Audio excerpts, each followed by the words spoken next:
Баршаңызға қайырлы күн. Менің каналыма қош келдіңіздер. Бүгін сіздермен өте дәмді шоколадный торттың рецептісімен бөлісетін боламын. 2 жұмыртқаға қантымызды қосып, миксерінен ағарғанша шайқаймыз.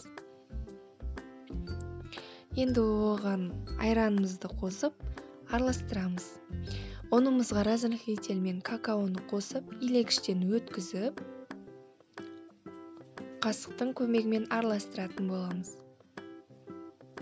Енді осыны формамызға қойып, 160 градуста 35-40 минутта пісіріп аламыз. Піскен коржымызды суытып аламыз.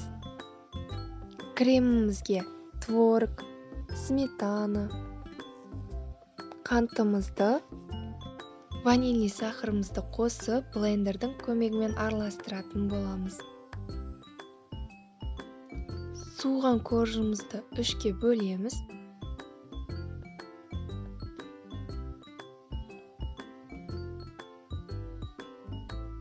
Тортымыз түзу болу үшін формамызды орналастырамыз.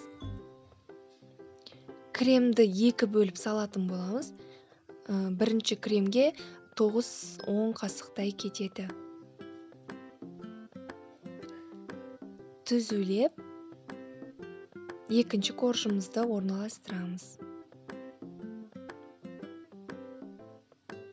Үстінен барлық кремімізді құйып,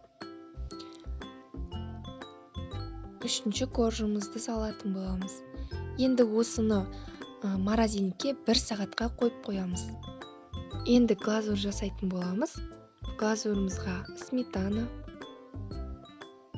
қант, какао қосып, водяной баняда ерітіп аламыз.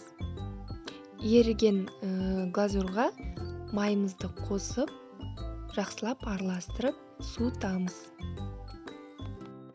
Морозильниктен шыққан тортымызға глазурымызды жақсылап жағып, бір түнге тортымызды холодильникке қалдырып қоямыз. Мінекей, мен өз тортымды осылай әсемдедім. Сіздер өз қалауларыңызша әсемдесеңіздер болады. Каналыма жазылып, лайк басуды ұмытпаңыздар.